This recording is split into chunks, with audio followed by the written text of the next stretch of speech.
함께 기도하심으로 새벽 예배를 하나님 앞에 정중히 드리도록 하겠습니다. 하나님 아버지, 지난 일주일도 저희들 눈동자같이 지켜주시고 하나님의 말씀으로 하루를 시작하고 기도로 하루를 시작하고 찬양으로 하루를 시작하면서 하나님을 의지하며 하나님을 인정하며 하나님과 동행하는 삶며 하나님의 뜻을 이루는 삶을 살 수 있도록 저희들 지도하여 주심을 감사합니다. 하나님의 지도하심과 인도하심이 없었더라면 우리는 죄악을 이길 수도 없고 도리어 죄악에 빠지게 되는 것을 경험합니다. 주님, 저희들의 마음을 지켜주시옵고 저희들이 자기의 은하, 탐심에 빠져서 하나님의 뜻을 저버리고 하나님 나라의 일에서 멀어지는 일이 없도록 하나님 저희를 지켜주시옵소서. 저희들이 이렇게 간절하게 기도드리는 것은 하나님의 뜻을 떠나면 저희들에게 죽음만 있을 뿐임을 압니다. 저희들에게 악만 남음을 압니다. 주님, 저희들이 생명의 길로, 의의 길로, 승리의 길로 나아갈 수 있도록 저희와 함께하여 주시옵소서. 함께하심을 믿사오며 예수님 이름으로 기도드리옵나이다. 아멘. 다 함께 찬송가 425장 주님의 뜻을 이루소서 425장으로 함께 찬양드리도록 하겠습니다. 주님의 뜻을 이루소서 고요한 중에 기다리니 진흙과 같은 날 빚으사 주님의 형상 만드소서. 주님의 뜻을 이루소서. 주님 발 앞에 엎드리니 나의 맘속을 살피시사 눈보다 희게 하옵소서. 주님의 뜻을 이루소서. 병들어 몸이 피곤할 때 권능의 손을 내게 펴사 강건케 하여 주옵소서.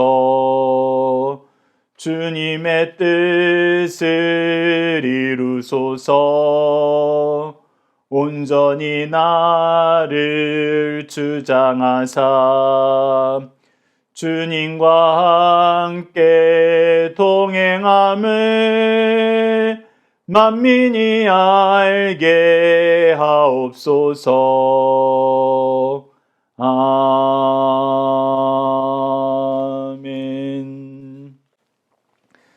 사도신경을 내용으로 우리의 신앙을 하나님 앞에 정중히 고백하도록 하겠습니다.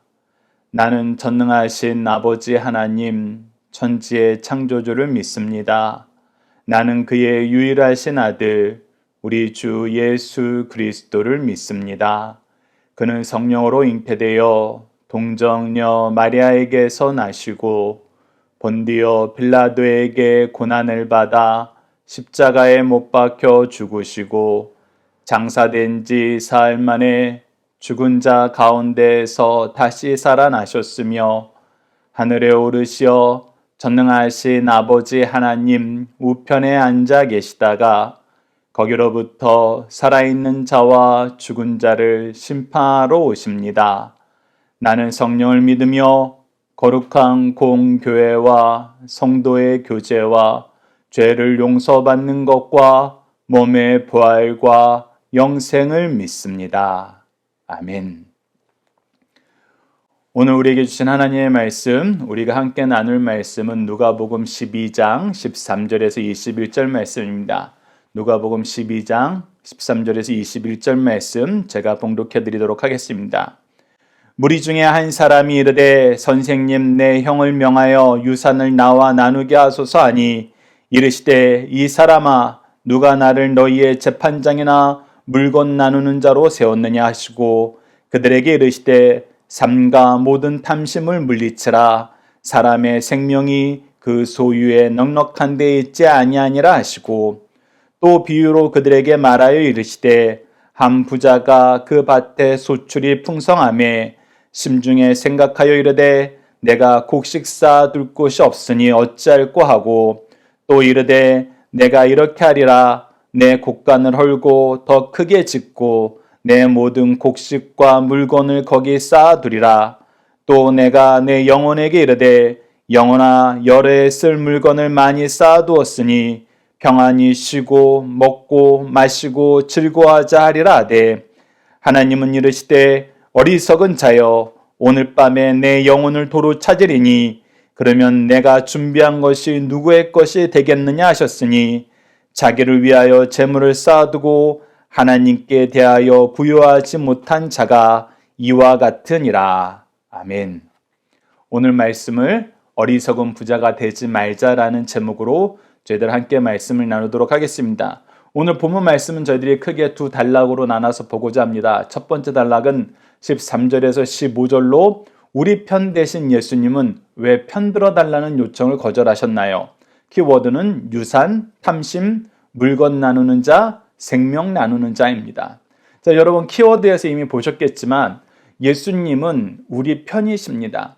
그런데 이 편이 되셨을 때 우리의 무엇의 편이 되느냐? 탐심의 편이 되는 건 아닙니다.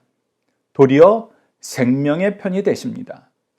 여러분들이 이 차이만 아셔도 이 세상을 사는데 훨씬 더 능력 있게 하나님의 뜻 안에서 행복하게 사실 수 있습니다. 우리는 하나님께 나와서 기도할 때 때로는 그렇게 기도할 때가 있습니다. 내 바람을 들어주세요. 근데 내 바람이 나의 기준으로 세운 나의 바람인지 하나님의 기준으로 세운 나의 바람인지를 알아야 돼요.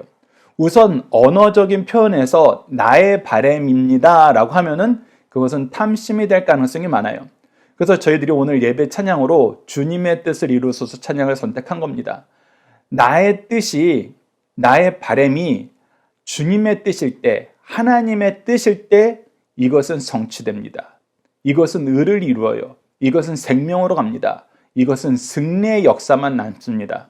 그런데 나의 뜻일 때에는 대부분이 죄를 짓는 곳으로 갑니다. 그리고 최종적으로는 하나님 원망하는 걸로 갑니다. 여러분들 오늘 본문 말씀에서도 그 내용이 나오는 겁니다. 자, 13절 말씀을 보십시오. 무리 중에 한 사람이 이르되 선생님 내 형을 명하여 유산을 나와 나누게 하소서 하니, 즉 이 사람은 무엇 때문에 예수님께 나온 거예요? 유산 때문에, 즉 물질 때문에 나온 거예요. 이 물질을 나누는 거에 있어서 그가 지금 예수님께 한탄하고 예수님한테 편들어 달라는 이유는 무엇이냐면 자기에게 억울한 점이 있는 거예요. 뭔가 잘 풀리지 않는 것이 있다는 것입니다. 이 부분에서 많은 신학자들이 이 당시의 문화와 역사를 연구하면서 우리에게 다양한 교훈을 줍니다. 그런데 우리가 이미 알고 있다시피 유대 족속에게는 이 유산 나누는 것에 대한 규례가 있어요. 그리고 이 규례 안에서 우리가 성경 속에서 찾아볼 수 있는 규례는 어떤 규례가 있냐면 아브라함이 사라를 잃고 난 다음에 후처를 들여서 여러 명의 아이를 낳았어요.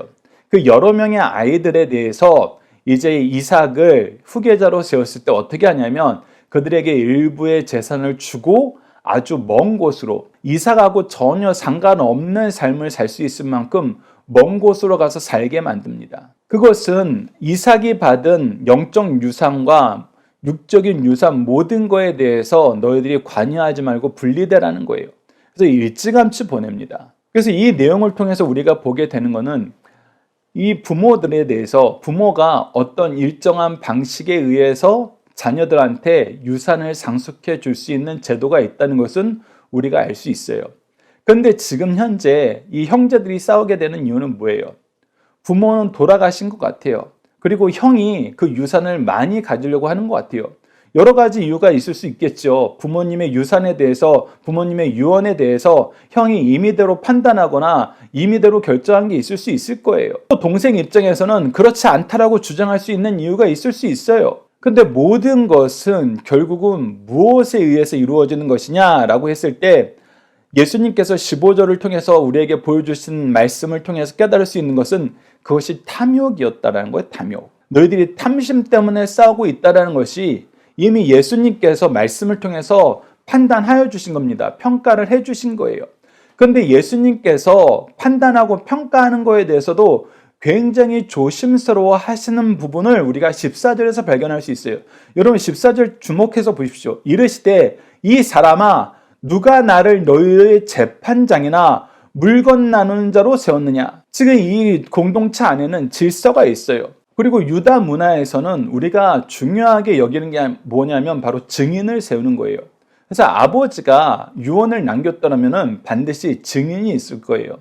그러면 그 증인과 증거에 입각하여서 재판관에게 가서 이것을 꼼꼼하게 재판을 받으면 돼요. 그런데 지금 이 문화권에서 있는 그 유산을 따르지 않고 그 질서를 따르지 않고 예수님을 찾아온 거예요. 예수님을 찾아왔을 때는 뭐 하는 거예요? 예수님이 그래도 나에게 조금 더 좋은 편이 되어주지 않을까? 내가 예수님하고 좀 더 친했으니까 예수님은 내 편이 되어서 이 부분을 해결해 주지 않을까? 이 기대를 가지고 왔다는 거예요. 예수님을 뭘로 보는 거예요? 내 탐심을 이루는 도구로 보고 찾아온 거예요. 여러분 잘 기억하십시오.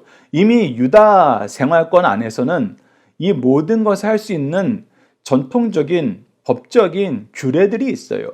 그 규례들 안에서 문제가 생겼을 때에도 그 규례를 해결할 방법이 있어요. 그런데 이것을 따르지 않고 왔다는 것은 그것을 따르면 나에게 불리하니까 예수님을 내 편으로 끌어들려는 거예요.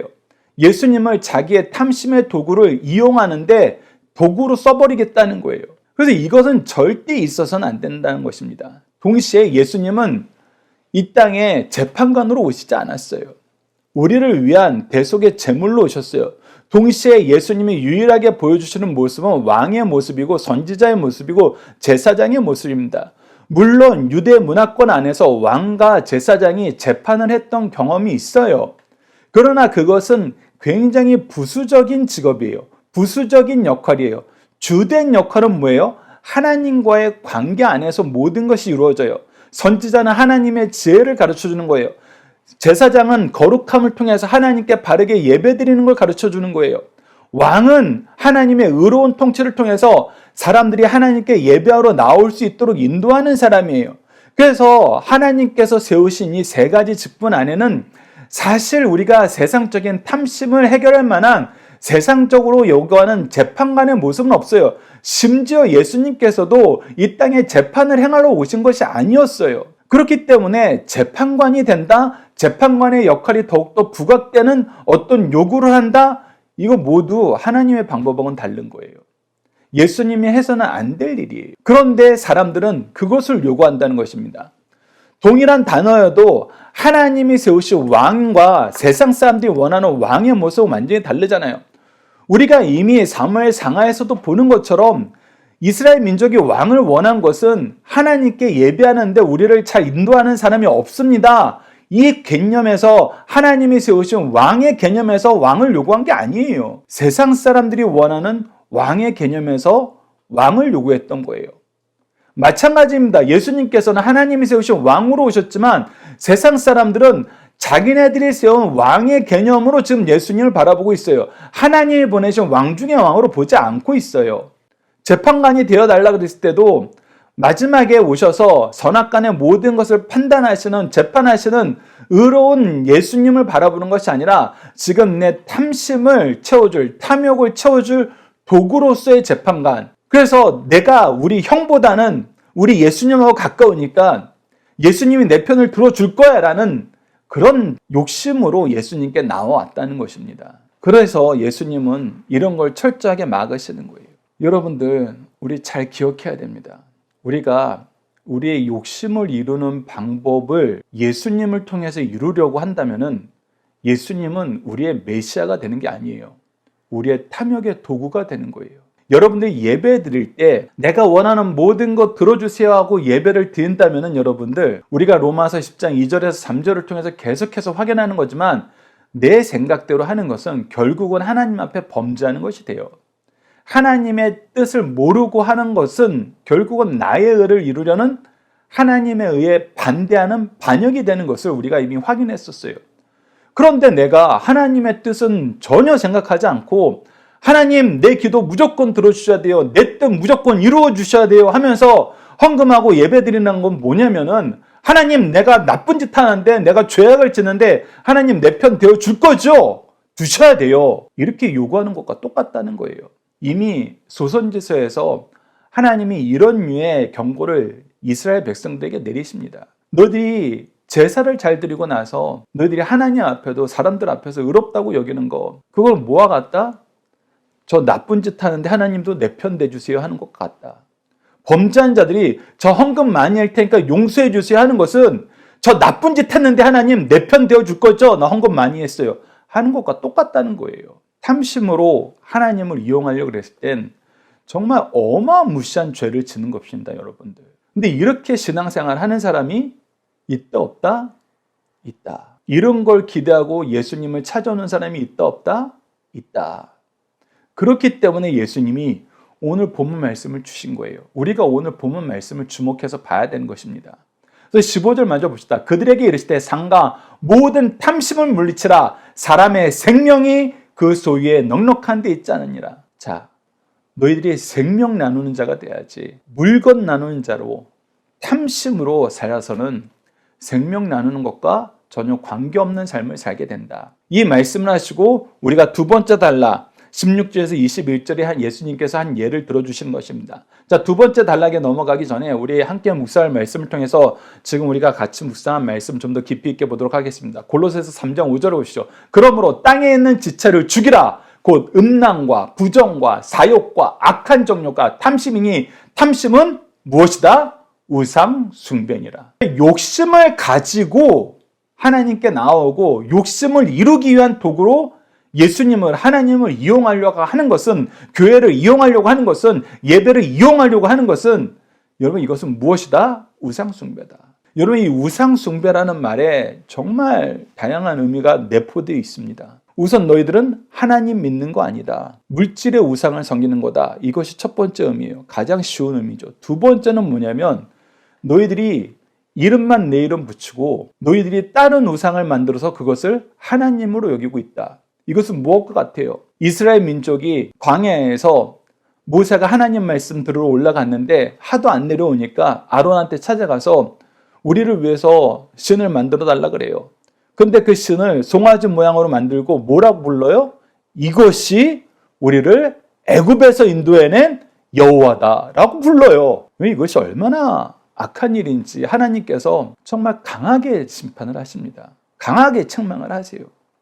모세가 기겁을 합니다. 그 기겁을 한 내용 중에 뭐가 있었어요? 이미 십계명에 하나님이 이러한 죄가 이를 줄 알고 어떤 형상으로도 하나님을 만들지 말라. 우상 만들지 말라. 너희들이 하는 일이 하나님을 하나님으로 섬기는 것이 아니라 너희들이 원하는 모습으로 만들고 너희들이 원하는 것을 들어주는 그냥 도깨비 방망이처럼 여기고 있다. 근데 그게 나란다. 그게 나란다. 여러분도 우리가 세상에서 우리에 대해서 악담하는 사람들만 봐도 얼마나 속상하고 괴롭습니까? 근데 전혀 이상한 모습을 만들어서 그게 나라고 얘기해봐요. 기가 막힐 노릇이죠. 근데 우리가 우상을 만드는 건 바로 그런 거라는 거예요. 하나님을 내 탐심에 이용하는 건 바로 그런 거라는 거예요. 하나님 얼마나 기가 막히겠습니까? 그리고 나서 세상 사람들한테 얘기해요. 하나님 잘 믿으면 하나님이 원하는 거 다 들어줘. 이거 미치겠는 거죠. 안 되는 거예요, 여러분들. 정말 큰일 나는 겁니다. 도리어 우리가 생명 나누는 삶을 살아야 돼요. 생명 나누는 삶을 살면은 우리가 이 탐심에서 자유로워져요. 우리가 어제 말씀을 통해서도 우리가 죄악에 매몰되어서 그것을 해결하기 위해서라도 매몰되면은 우리가 하나님의 뜻하고는 점점 멀어지는 삶을 살아요. 우리의 눈을 완전히 하나님의 뜻으로 바꿔야 돼요. 그랬을 때 우리가 어떤 삶을 살 수 있느냐? 빌립보서 4장 11절에서 12절 말씀을 우리가 경험하게 됩니다. 내가 궁핍함으로 말하는 것이 아니니라. 어떠한 형편에든지 나는 자족하기를 배웠노라. 나는 비천에 처할 줄도 알고 풍부에 처할 줄도 알아. 모든 일 곧 배부름과 배고픔과 풍부와 궁핍에도 처할 줄 아는 일체의 비결을 배웠노라. 여러분 이것은 무엇이냐면 나는 어떤 상황에서도 괜찮아 이게 아니에요. 여러분들 괜찮을 수가 없죠. 사실 괜찮을 수가 없어요. 근데 이 말씀은 뭐냐면 이런 형편에서도 내가 무엇을 하더라? 하나님의 뜻을 이루더라. 이런 형편에서도 하나님은 나를 통해서 하나님의 뜻을 이루게 만드시더라. 그러니까 내가 어떤 환경에 있더라도 괜찮아가 아니라 어떤 환경에 있더라도 나는 하나님의 뜻을 이루는 삶을 살게 되더라. 이것이 하나님이 우리에게 주신 능력이고 바로 자족하는 비결이다. 일체의 비결이라는 거예요. 그래서 내가 더 있고 덜 있고 이거는 전혀 중요하지 않더라는 거예요. 어떻게든 하나님의 뜻을 이루게 하시더라. 이 내용을 기억하시면서 여러분 두 번째 단락을 보시기 바랍니다. 16절에서 21절입니다. 탐심이 세상에 대한 부요를 향한 것이라면 하나님에 대한 부요를 바라는 것은 무엇인가요? 우리가 이거를 알아야 돼요. 이거를. 키워드는 풍성, 곡감, 평안, 영혼, 하나님에 대한 부요입니다. 자, 16절 보시죠. 이제 예수님께서 이 탐심에 대해서 고쳐주시기 위해서, 탐심을 이루기 위해서 하나님을, 예수님을, 교회를, 예배를, 기도를 이용하는 것을 막기 위해서 이 예를 들어주셨어요. 자, 16절 보시죠. 또 비유로 그들에게 말하여 이르시되 한 부자가 그 밭에 소출이 풍성하며, 여러분 우선 소출이 풍성해졌다는 것에 여러분들 별표를 치십시오. 소출이 풍성하여질 수 있는 것은 고대 사회는 더 그랬지만 어느 시대건 하나님이 주신 축복을 뜻해요. 우리가 지난 시간에 이번 주에 함께 묵상했던 신명기 말씀에서 나타나는 거고, 하나님께서 이삭에게 복을 주실 때에도 소출을 풍성하게 하시는 하나님의 주권적인 역사로 복을 누리게 하셨어요. 그래서 소출이 풍성하다는 건 무슨 뜻이다? 하나님이 우리에게 복을 주셨다. 그런데 우리가 지난 시간에도 여러분들 말씀 쇼츠로도 1분짜리 쇼츠로도 여러분들에게 제공하면서 반드시 봐주셨으면 하는 내용 중에 뭐가 있었어요? 하나님께서 우리에게 은혜를 주셨을 때에는 하나님이 이 은혜를 통해서 이루시려는 하나님의 뜻이 있는 것이다. 그래서 하나님의 은혜가 나에게 임했을 때 그것이 물질적인 것이든 시간적인 것이든 재능적인 것이든 기회적인 것이든 환경적인 것이든 어떤 것이든 간에 이것은 내가 한 게 아니라 하나님이 나에게 주신 거야 라는 것을 딱 캐치하는 순간 우리는 뭐 해야 된다? 하나님 나에게 이것을 왜 주셨을까? 어디에 쓰라고 주셨을까? 우리가 찾아야 된다. 탐구해야 된다. 연구해야 된다. 그렇지 않고 내 욕심을 이루는데, 야, 이번엔 내가 물질을 많이 받았네? 그동안 내가 못했던 이거 해볼 수 있겠네. 야, 내가 특별한 시간을 갖게 됐네? 이 기회에 나 이거 해봐야지. 내가 그동안 못했는데. 하면서 내 탐심을 이루는 쪽으로 가게 되면은 이 은혜는 결국은 무엇하는 데 쓰인다? 내가 죄 짓는 데 쓰더라. 그래서 여러분들 은혜가 범죄의 계기, 도구가 되지 않으려면은 하나님이 물질을 주셨을 때, 하나님이 나에게 은혜를 주셨을 때 이 은혜를 왜 주셨는지 우리가 영적인 눈을 부릅뜨고 찾아야 돼요. 그건 반드시 보입니다. 어떤 식으로 보이는지는 우리가 잠시 후에 함께 묵상할 말씀을 통해서 보도록 하겠습니다. 그래서 16절에서 중요한 거는 이 사람이 하나님의 은혜를 받았다. 이 부분으로 우리가 시작한다는 거예요. 17절에서 심중에 생각하여 이르기를 내가 곡식 쌓아둘 곳이 없으니 어찌할꼬. 이것은 처음에는 그냥 당연한 반응일 수도 있어요. 우선 곡식이라는 것은 쌓아놓아야 돼요. 잘 보관을 해야 돼요. 추수를 했으니까 잘 마무리를 해야죠. 그런데 그 다음 부분에서 이 사람의 문제가 드러납니다. 18절 보시죠. 또 이르되 내가 이렇게 하리라. 내 곡간을 헐고 더 크게 짓고 내 모든 곡식과 물건을 거기에 쌓아두리라.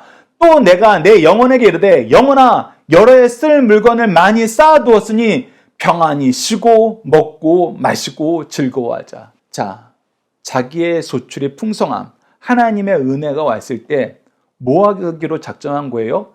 야, 그동안 내가 좀만 더 쌓이면은 평생 놀고 먹을 수 있겠다라는 생각을 했는데 이제 드디어 이거 이루어지겠다.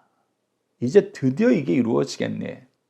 그래서 나 평생 평안히 먹고 마시고 즐거워하는 내 욕심 이루는데 지금 하나님 주신 이 복을 쓰자. 이렇게 생각했다는 거예요. 즉 은혜를 가지고 뭐 한 거예요? 내 욕심을 이루는데 써버리는 거예요. 그런데 그때 하나님께서 코웃음을 치시는 겁니다. 20절 말씀 보시죠. 하나님이 이르시되 어리석은 자여 오늘 밤에 내 영혼을 도로 찾으리니 그러면 내 준비한 것이 누구의 것이 되겠느냐. 하나님이 주신 거 하나님 뜻대로 쓰지 않았을 때 하나님이 너 불러가면 어떻게 할래? 네 계획이 무엇이 되겠느냐. 다 헛수고가 된다는 거. 헛된 것이 돼버린다는 거예요. 그래서 21절에 이렇게 말씀하십니다. 자기를 위하여 재물을 쌓아두고 하나님께 대하여 부여하지 못한 자가 이와 같으니라. 하나님이 주신 은혜를 내 욕심을 위해서 쓰고자 하는 사람들은 이렇게 헛된 인생이 될 뿐이라는 거예요. 그러면 이 헛된 인생하고 반대되는 개념이 뭐냐면 하나님에 대하여 부여한 것이에요. 이 사람은 하나님에 대하여 부여하지 못했어요. 탐심에 잡혀 사는 사람들은 하나님에 대하여 부여하지 못한 삶을 살아요. 그런데 하나님께서, 예수님께서 이 말씀을 주신 이유는 하나님께 대하여 부여한 삶을 살라는 거예요. 그렇다면 여러분들, 하나님에 대하여 부여한 삶은 무엇일까요? 힌트는 오늘 예배 찬양을 통해서 여러분들에게 이미 드렸지만 우리가 말씀을 통해서 이 내용을 확인해 보도록 하겠습니다. 함께 묵상할 말씀을 보십시오. 여러분들 시편 103편 2절을 보십시오. 내 영혼아 여호와를 송축하며 그의 모든 은택을 잊지 말지어다. 우선 하나님 중심으로 생각해야 돼요. 나에게 주시는 분도 걷어가시는 분도 하나님이신데 하나님이 그동안 나에게 은혜를 주셨을 때는 하나님의 뜻이 있었어. 하나님, 저에게 이것을 왜 주신 겁니까? 왜 주신 겁니까? 예전에 한 청년이 교회에서 말라기 말씀을 통해서 11조 설교를 했더니 예배 끝나고 와가지고 저한테 그 얘기를 하는 거예요. 목사님, 제가 사실 지난주에 전혀 예상치 못했는데 경연대에 나가서 입상을 해가지고 상금을 받았습니다. 그래서 이 상금을 받은 것으로 내가 무엇을 할까 이런저런 계획을 세우고 있었는데 오늘 목사님 설교를 듣고 나서 제가 쓸 곳을 찾았습니다. 하나님의 뜻을 이루는 데 쓰겠습니다. 하나님이 기뻐하시는 데 쓰겠습니다. 여러 가지 옵션이 있었던 거예요. 그 청년은 정말 착한 청년이었어요. 평상시에도 굉장히 좋은 모습을 많이 보였던 청년이었어요. 그런데도 어려운 가운데 자기 꿈을 위해서 열심히 노력해서 소정의 결과를 얻은 거예요.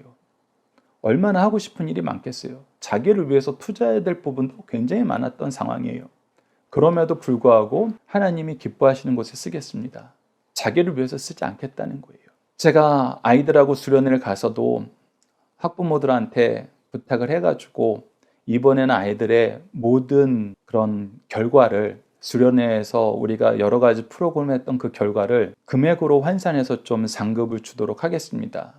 굉장히 위험한 거거든요. 교회에서 이걸 할 때 굉장히 위험한데 꼭 한 번은 해야 된다는 생각을 했어요. 그래서 부모님들의 양해를 얻고 모든 것을 금액으로 환산을 한 다음에 상금을 주면서 아이들한테 물질을 바로 쓰는 방법에 대해서 가르쳤습니다. 첫 번째는 11조는 반드시 해야 된다.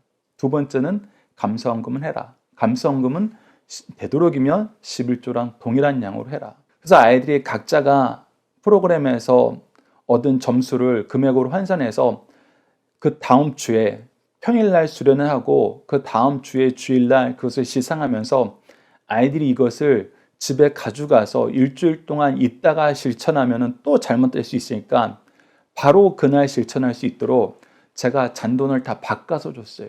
그 금액이 어떻든 간에 전부 잔돈으로 바꿔서 11조 할 수 있게, 감사헌금 할 수 있게, 그리고 나머지 가지고 이제 10분의 8이 남은 거죠. 나머지 가지고 너희들이 세 부분으로 크게 나눠서 반드시 이 세 부분은 써야 된다. 첫 번째는 하나님이 너희들의 수고를 통해서 결실을 맺은 거기 때문에 너희들을 위해서도 쓸 줄 알아야 된다. 그런데 악을 행하는 데 쓰지 말라. 죄를 행하는 데 쓰지 말라. 두 번째는 너희들이 사랑하는 사람을 위해서 쓸 줄 알아야 된다. 그것이 때로는 부모가 될 수도 있고 형제가 될 수도 있고 자매가 될 수 있고 친구가 될 수 있고 또 그 전혀 새로운 인물이 될 수 있다. 그리고 마지막 세 번째는 연약한 사람을 위해서 써라. 그래서 그 10분의 8을 가지고 아이들한테 각자의 퍼센티지를 한번 정해보라 그랬어요. 나를 위해서 몇 퍼센트 쓰고, 사랑하는 사람을 위해서 몇 퍼센트 쓰고, 연약한 사람들을 위해서 몇 퍼센트 쓰고, 그러면서 얘기했습니다. 하나님이 너희들을 물질을 주실 때 때로는 너희들이 정말 필요할 때 물질을 주실 때가 있다. 그럴 때는 그 비중이 너희들한테 더 많이 포함되게 돼 있다. 한 예로 유학을 가려고 하는데 유학 비용이 없어서 못 가는 아이들한테 하나님이 어떤 분을 통해서 물질을 주셨다면은 그것은 사실은 그 유학 자금으로 써야 되죠. 근데 그럴 때에도 너희들이 잊어먹지 말라.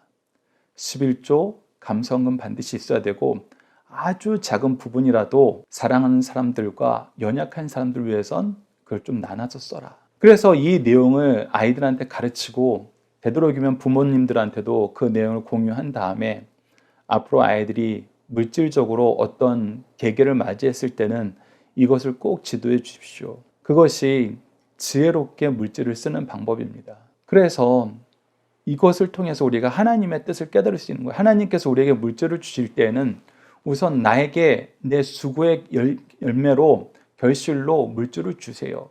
그럼 나는 나를 위해서 쓸 수 있어요. 가합니다. 전혀 나를 위해서 쓰지 말라는 거 아니에요. 그러나 동시에 하나님이 나에게 물질을 더 주셨을 때에는 분명히 있어요. 하나님의 뜻이 분명히 있습니다. 특히 내가 사랑하는 사람과 연약한 사람들을 위해서 쓰라는 이 뜻은 항상 있어요. 우리가 부모가 됐다는 것은 우리를 통해서 자녀를 축복하시려는 하나님의 계획이 있는 거예요. 우리가 사랑하는 사람들을 하나님이 나를 통해서 먹이실 때가 있어요. 그래서 당연히 사랑하는 사람을 위해 써야 되죠. 하지만 궁극적으로 가장 좋은 것은 연약한 사람을 위해 쓰는 것입니다. 잠언 14장 31절 보십시오. 가난한 사람을 학대하는 자는 그를 지으신 이를 멸시하는 자요, 궁핍한 사람을 불쌍히 여기는 자는 주를 공경하는 자니라. 무엇이라는 거예요? 가난한 자에게 쓰는 것이 하나님의 뜻을 이루는 거라는 거예요. 그것이 하나님의 뜻을 우리가 받드는 거라는 거예요. 그래서 하나님을 공경한다는 표현을 쓰는 것입니다. 그런데 학대하는 자는 하나님을 멸시한다는 거예요. 하나님을 멸시하는 거란 겁니다. 계속해서 잠언 19장 17절을 보시죠. 가난한 자를 불쌍히 여기는 것은 여호와께 구워드리는 것이니 그의 선한을 그에게 갚아주시라. 도리어 이제 하나님이 나에게 은혜로 주신 것들인데 시간도 물질도 재능도, 근데 내가 이것을 하나님의 기뻐하시는 뜻 안에서 가난한 자를 위해서 썼어요. 그런데 하나님이 이것을 어느 정도까지 평가해 주시는 거예요? 야, 네가 나한테 구워줬다. 내가 너한테 빚졌다. 여러분, 하나님은 이렇게 넉넉한 하나님이세요. 은혜가 한이 없는 분이에요. 아니, 잘 썼다. 이 정도로도 정말 황송한데, 야, 내가 너한테 빚졌다. 이렇게 해주시는 거예요. 얼마나 놀라운 말씀입니까? 마태복음 6장 20절도 보시죠. 오직 너희를 위하여 보물을 하늘에 쌓아두라. 거기는 좀이나 동록이 해하지 못하며 도둑이 구멍을 뚫지도 못하고 도둑질도 못하느니라. 그래서 이것은 하나님께 쌓아두는 것이다. 하나님께 적립하는 것이다. 우리가 금융생활을 좀 많이 하다 보면은 여러분들 금융 쪽에 능력 있는 사람한테 우리 자산을 맡기는 경우가 있잖아요. 왜? 그 사람이 맡아주면 잘 되니까. 마찬가지라는 거예요. 하나님이 좋아하시는 일에, 하나님이 이거 나한테 구워준 거다라고 평가하는 일에 쓰면은 하나님께서는 이거 굉장히 기뻐하시고 훨씬 더 많이 우리에게 허락해 주신다는 것입니다. 그것은 우리가 이 지상 삶에서뿐만 아니라 천국에서의 삶에서도 분명히 영향이 있어요. 여러분, 이 내용을 기억하십시오. 계속해서 여러분 함께 묵상할 말씀 보도록 하겠습니다. 디모데전서 6장 17절로 19절입니다. 내가 이 시대에 부한 자들을 명하여 마음을 높이지 말고 정함이 없는 재물에 소망을 두지 말고 오직 우리에게 모든 것을 후히 주사 누리게 하시는 하나님께 두며 선을 행하고 선한 사업을 많이 하고 나누어 주기를 좋아하며 너그러운 자 되게 하라 얘기하십니다. 탐욕을 버리고 나누어 주고 선한 사업하고 너그러운 자가 되래요. 그것이 무엇이다? 이것이 장래의 자기를 위하여 좋은 터를 쌓아 참된 생명을 취하는 것이니라. 이것이 하나님이 주시는 참된 생명의 길이란 거예요. 능력의 길이란 겁니다. 야고보서 2장 5절도 보시죠. 내 사랑하는 형제들아 들을지어다. 하나님이 세상에서 가난한 자를 택하사 믿음에 부요하게 하시고 또 자기를 사랑하는 자들에게 약속하신 나라를 상속으로 받게 하지 아니하셨느냐. 우리가 연약할 때 도리어 하나님의 뜻을 쫓고 하나님의 믿음에 대하여 부요한 자가 되었을 때도 우리가 받은 상급이 컸다는 거예요. 그랬을 때 여러분들, 우리가 많이 가졌을 때 우리가 믿음을 쫓는 삶, 하나님의 은혜를 바르게 사용하는 삶을 살면은 얼마나 하나님께서 우리에게 더 많은 것으로 채워주시겠냐는 것입니다. 저는 사실 더 많은 것으로 채워주시다는 이 표현도 무서워요. 왜? 이것도 자기 식대로 해석을 하거든요. 야, 그러면 나는 더 부자가 되는 거야? 아니, 여러분들, 얼마나 많이 가졌다는 것을 하나님은 중요하게 여기지 않으신다니까요. 하나님의 기준으로, 우리 기준으로 삼으세요. 그래서 부요한 것이 정말 참된 부요와 거짓된 부요가 있다는 것입니다. 예수님의 말씀대로 하나님 앞에서 부요한 자는 생명을 살려요. 그 생명에 대해서 부요한 자가 되라는 거예요. 물질에 대한 부요는 하나님 앞에서는 아무런 차이도 안 나요. 무한정의 물질을 가지고 계신 분이에요. 온 우주를 소유하신 분이에요. 여기에 이 지구상에서 조금 더 가졌고 조금 덜 가졌고 그것은 하나님 앞에는 아무것도 아니에요. 있으나 마나한 차이예요. 그런데 하나님은 무슨 기준은 가장 큰 기준이라고 얘기해요? 생명을 나누는 기준은 가장 큰 기준이라고 얘기해요. 악인 하나가 회개하는 것이 의인 99명보다 더 기쁜 거예요. 그래서 우리는 어떤 삶을 사냐? 고린도후서 8장 14절과 같은 삶을 사는 것입니다. 이제 너희의 넉넉한 것으로 그들의 부족한 것을 보충함은 후에 그들의 넉넉한 것으로 너희의 부족한 것을 보충하여 균등하게 하려 함이라. 저희들이 이 말씀을 할 때 이것을 물질로 한정시켜 놓지 않습니다. 박효일 목사님이 봉헌 기도를 할 때 우리에게 주신 시간과 재능과 물질 이 세 가지 요소를 항상 강조해서 얘기하세요. 왜? 그래야 되니까. 하나님이 항상 물질로 우리를 부유하게 하신 거 아니에요. 우리에게 시간의 여유로 시간의 부여를 주실 때가 있어요. 재능을 주셔서 재능의 부여로 하나님의 일을 하실 때가 있어요. 그러니 물질로만 치환시키면 안 돼요. 자본주의 사회에서는 물질이 가장 쉬워요. 하지만 우리는 그래서는 안 돼요. 그러면 헷갈려요. 그러면은 나에게는 아무것도 안 준 것 같아요. 근데 사실 주셨어요. 근데 사실 무엇을 주셨느냐 했을 때 가장 기본적으로 우리가 생각할 수 있는 세 가지 영역이 시간과 재능과 물질이에요. 이 부분은 우리가 금요 기도회 때 우리가 고백하는 것 중에 여러분들께 예배 시간마다 소개해드렸던 봉헌기도 내용을 가지고 저희들 성경적으로 확인하는 시간 가질 겁니다. 오늘부터 그 설교가 올라가니 여러분들 그 부분도 참조해 보시고 고린도후서 8장 14절 말씀 주목해서 보세요. 하나님을 향하여 부유한 것은 하나님이 나에게 주신 시간과 재능과 물질 가운데 다른 사람보다 더 받은 게 있으면 그걸로 나누는 삶을 사는 거예요. 그것으로 생명 살리는 일을 하는 겁니다. 이것이 그리스도인들의 삶이에요. 이것이 하나님에 대하여 부유한 삶인 것입니다. 생명 살리는데 나에게 주신 거, 특히 나에게 더 주신 거 쓰는 거. 그런 것이 바로 생명을 나누는 삶이라는 거예요. 욕심으로 사는 삶 사지 마시고 생명을 나누는 삶 사십시오. 자, 중심사상 하나씩 보도록 하겠습니다. 첫 번째, 탐심을 버리고 주 안에서 자족하는 삶을 살자. 주님은 상가 모든 탐심을 물리치라. 사람의 생명이 참 생명과 참 삶이 그 소유에 넉넉한 데 있지 아니하니라고 말씀하셨어요. 탐심만큼 보편화된 죄악은 없습니다. 모든 죄악의 원인을 추적해 들어가면 근본 원인은 탐심에 있어요.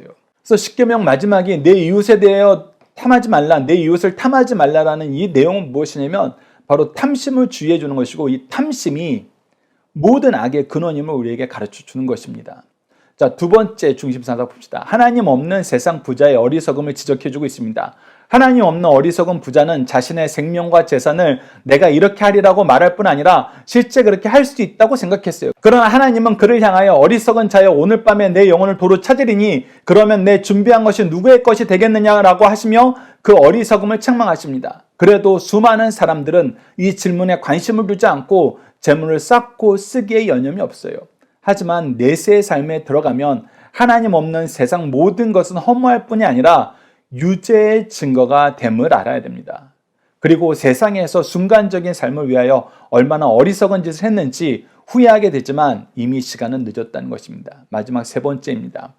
하나님에 대하여 부유한 자가 참된 제자란 겁니다. 하나님에 대하여 부유한 자가 됩시다. 왜냐하면 그것은 내세를 준비하는 것이 되기 때문입니다. 참된 지혜는 땅의 보화를 쌓아두는 것이 아니라 천국의 보화를 쌓아두는 것입니다. 성경은 하나님에 대하여 부유한 자를 어떻게 가르치고 있습니까? 보물을 하늘에 쌓아두고 즉 주식 물질을 하나님의 뜻대로 사용하고 어려운 사람을 도울 것으로 가르쳐주고 있습니다. 여러분 이 내용 잘 기억하시면서 우리는 우리에게 주신 시간과 재능과 물질로 생명 살리는 일을 합시다.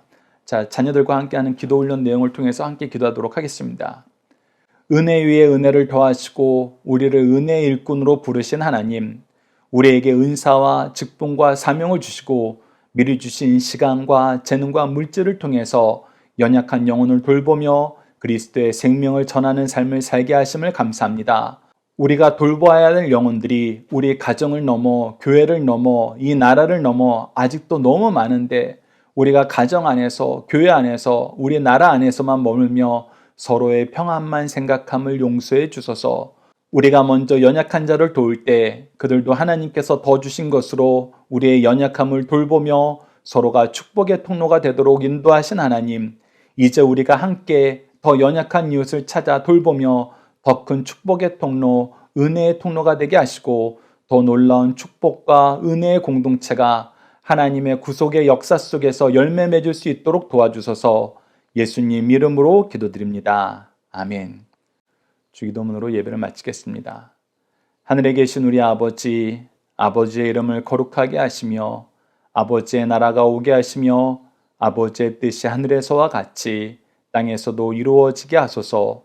오늘 우리에게 일용할 양식을 주시고 우리가 우리에게 잘못한 사람을 용서하여 준 것 같이 우리 죄를 용서하여 주시고 우리를 시험에 빠지지 않게 하시고 악에서 구하소서. 나라와 권능과 영광이 영원히 아버지의 것입니다. 아멘. 각자 기도하는 시간 갖도록 하겠습니다.